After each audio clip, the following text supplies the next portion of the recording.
Coming up today, North Korea fires 2 short-range missiles into the East Sea in an apparent protest against UN sanctions and South Korea's largest ever joint military drills with the United States. South Korea's central bank leaves its key rate unchanged at a record low of 1.5% for a 9th straight month. Plus, Google's AlphaGo software beats the world's best Go player in the first round of their historic matchup. Man and Machine will start their next match in Seoul in under 1 hour's time. Stay tuned for these stories and more.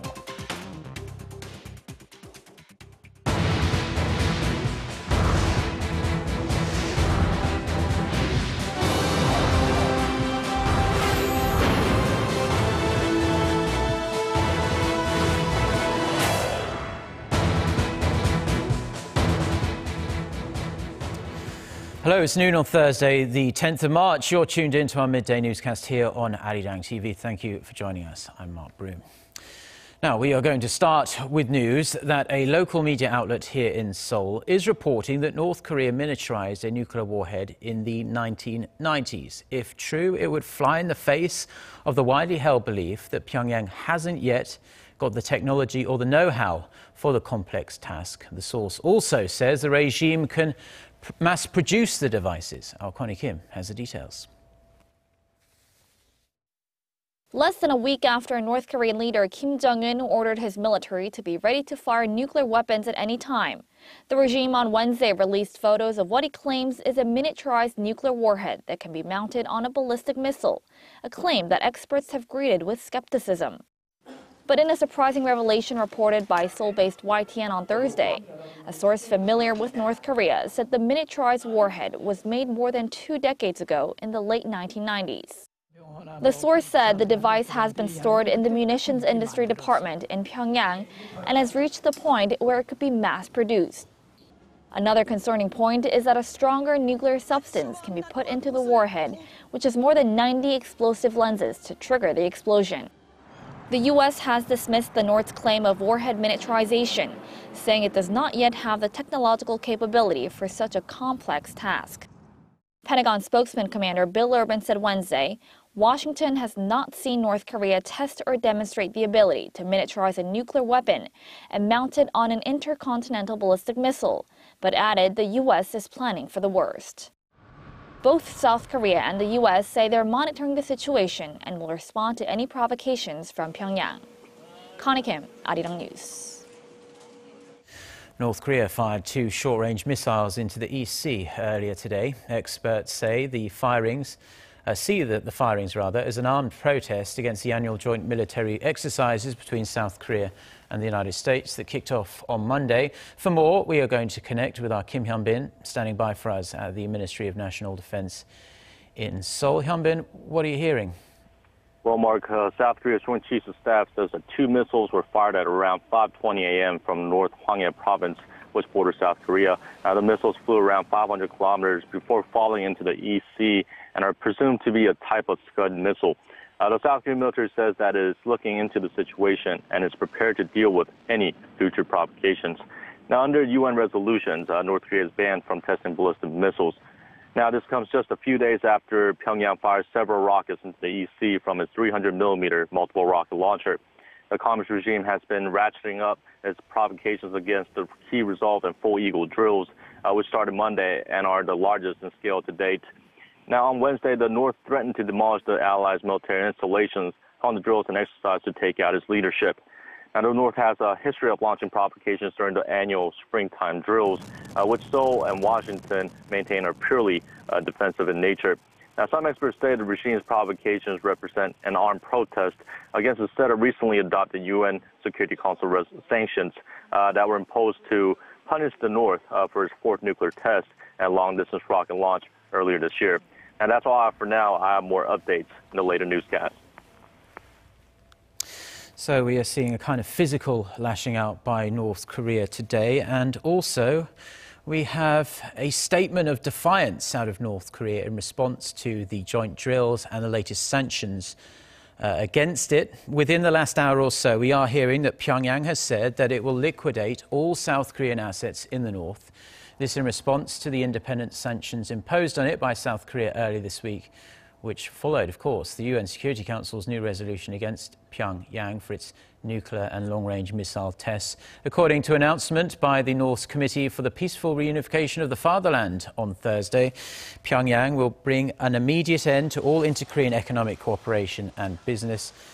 It also denounced South Korea's suspension of the Mount Kumgang tourism project and the inter-Korean Kaesong industrial complex. South Korea's new representative to the stalled six-party talks is on his way to Washington for follow-up talks on the North Korea nuclear issue in light of the UN Security Council's recent adoption of new sanctions on the regime. The Special Representative for Korean Peninsula Peace and Security Affairs, Kim Hong-gyun, is scheduled to meet with his US counterpart Sung Kim on Friday local time. They are expected to exchange views on bilateral cooperation on pressuring Pyongyang and bringing about changes to the regime that will lead it toward denuclearization. During his first overseas trip since taking office as Seoul's top nuclear envoy late last month, Kim may also meet with US officials on Washington's implementation of the new UN sanctions and also its own independent sanctions. China has voiced its disapproval about South Korea's unilateral sanctions on North Korea, saying such punitive measures do not provide a way to solve the issue of Pyongyang's provocations. Beijing's foreign ministry added that the sanctions should not harm China's legitimate interests. Seoul this week imposed new sanctions on 40 individuals and 30 entities linked to North Korea's nuclear and missile development programs. The measures also ban vessels entering South Korean waters within 6 months of visiting the North. Now, in other news, President Park Geunhye is promoting her job creation and economic revitalization initiatives during a visit to her political hometown of Daegu. She kicked off the day with a visit to the Daegu branch of one of the country's 17 creative economy innovation centres. The network of centres was completed last year, and the Daegu branch, which was in fact the first to open, has been a model for all the others. The president also dropped by the international textile fair known as Preview to showcase her initiatives to foster traditional textile manufacturers by helping them to modernize their operations in collaboration with the information and communications technology field. She also said the sector has great potential as an example of the creative economy she and her government is trying to build. Now, with a general election just over 1 month away, the country's two main rival parties have released the names of some of the candidates who will and won't be running in the April 13th contest. The ruling Saenuri Party's list includes candidates who will run in 31 districts, including 6 critical districts in Seoul. The main opposition Minju Party of Korea announced the names of 5 incumbent lawmakers who will not be allowed to run as the party seeks fresh faces to make itself more competitive. Now, back in Parliament today is the last day of this month's session, and lawmakers from both parties are at loggerheads once again over a series of contentious bills. They have agreed to start a new session on Friday, but with the election just around the corner, it's unclear how much they can get done before then. Korea's central bank has held its key rate steady at 1.5%, continuing its wait-and-see approach as the economy faces increasing market volatility. Our economics correspondent Park Geunhye with the report. At its monthly monetary policy meeting on Thursday, the Bank of Korea kept its key interest rate unchanged at a record low of 1.5% for the 9th straight month. The decision points to the central bank putting more weight on market volatility, capital outflow risks, and household debt than the fizzling economy. Facing slumping exports and sluggish domestic demand, the central bank has been coming under mounting pressure to cut the key rate to prop up the economy. Korea's outbound shipments plunged over 12% in February from a year earlier, continuing its more than year-long downslide. Some key indicators for domestic demand, like retail sales, were also down 1.4% in January from the previous month. But many economists, including the central bank's governor, have been questioning whether a rate cut could really reinvigorate the economy given the uncertain economic conditions. Financial market volatility is also increasing, with almost $4 billion worth of foreign capital leaving Korea's bond market this year. Another issue is Korea's household debt mountain. The total amount stands at around $1 trillion, and the pace of growth is showing little signs of slowing, despite new government guidelines that toughen lending requirements. Hwang Ji-hye, Arirang News.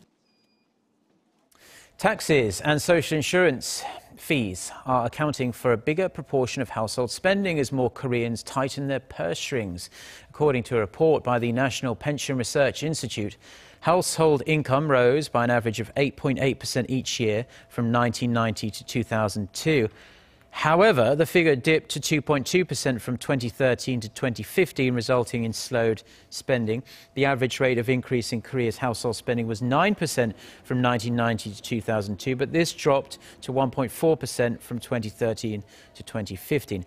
However, non-living expenditures, including taxes and insurance fees, rose by an average 7.2% from 1990 to 2015. Researchers say Korean households are spending less and saving more to shield themselves from the global economic slowdown. Now, history was made in Seoul on Wednesday as an AI system developed by Google did what many thought impossible. It beat the world's best Go player at his own game. Grandmaster Se-dol will look to avenge the defeat to AlphaGo when the second in a series of 5 games gets underway in under 1 hour's time. EG1 reports. AlphaGo was stronger than expected. After 3.5 hours, the first round of the highly anticipated Go match between Grandmaster Se-dol and Google's AI system ended, with AlphaGo claiming victory. As Yi saw that defeat was inevitable, he opted not to make his 187th move, flicking one of AlphaGo's white stones, forfeiting the match. The game was tight from the beginning, with AlphaGo even making a number of moves professional Go players would normally never consider. But the machine was clinical and made a sharp invasion into Yi's territory toward the end of the game, turning the table in its favor. And a critical mistake by Yi on his 127th move proved to be the turning point. I think the mistake I made led to my defeat. But even when I made it, I didn't think I was going to lose. So the result came as a big shock. I didn't expect AlphaGo to play this well. Despite his loss, Yi is confident of making a comeback in Thursday's game. The groundwork of Wednesday's game was the greatest failure. So if I work on this, I think I have a chance against AlphaGo. My instinct tells me I have a 50-50 chance. So will artificial intelligence defeat biological intelligence for the second time? We'll find out later today. 이지원, Arirang News. Now, Iran test-fired 2 more ballistic missiles on Wednesday. The Islamic Revolutionary Guards Corps said the missiles are designed to hit Israel. And the timing coincides with US Vice President Joe Biden's visit to Jerusalem. Park Geunhye has the details. Iran's test firings were part of a major military exercise, and the missiles used are reportedly capable of reaching Israel.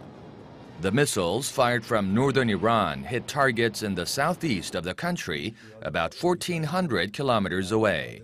Iran's Islamic Revolutionary Guards Corps said the test firings were intended to show the country's deterrence capabilities and ability to counter threats. Naturally, the more we are pressured and face sanctions from the direction of our enemies, the more we will have to rely on our own resources to counter these threats. This is one such response by the Islamic Revolutionary Guards Corps. The timing of the missile tests coincides with U.S. Vice President Joe Biden's trip to Israel. In response, Biden warned that the United States leaves open all options to take action against Iran for, quote, conventional activity outside the range of their landmark nuclear deal. Last year's nuclear deal between Tehran and world powers does not specifically prohibit missile development and focuses on greatly limiting Iran's uranium enrichment program. In exchange, most international sanctions on Iran were lifted. Tehran says it has the right to develop conventional weapons and insists the missiles are not designed to carry nuclear warhead. In Washington, White House spokesman Josh Earnest said the U.S. and its allies would redouble efforts to curb the expansion of Iran's missile program, but stop short of providing specific measures. Park Geunhye, Arirang News. It has emerged that U.S. Special Forces are holding the head of the Islamic State group's unit tasked with trying to develop chemical weapons. Iraqi and U.S. officials say the man, identified as Seliman Daoud al-Afari, was seized in a raid last month in northern Iraq. No further details were released about the circumstances of his capture. Sources say Afari was once a chemical weapons specialist for former Iraqi leader Saddam Hussein. The New York Times, citing sources in the U.S., reports that the man has already admitted that ISIS is loading mustard gas into shells. His capture is the first known major success of Washington's more aggressive strategy of pursuing the jihadis on the ground.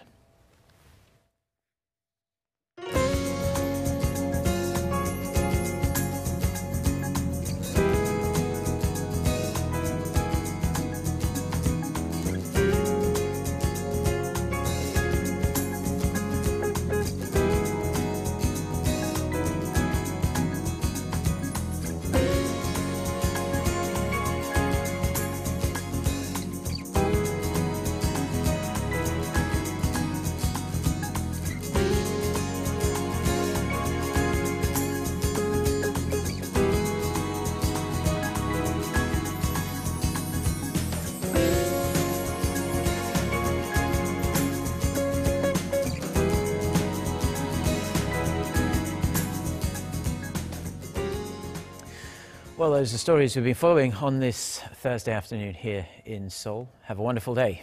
Goodbye.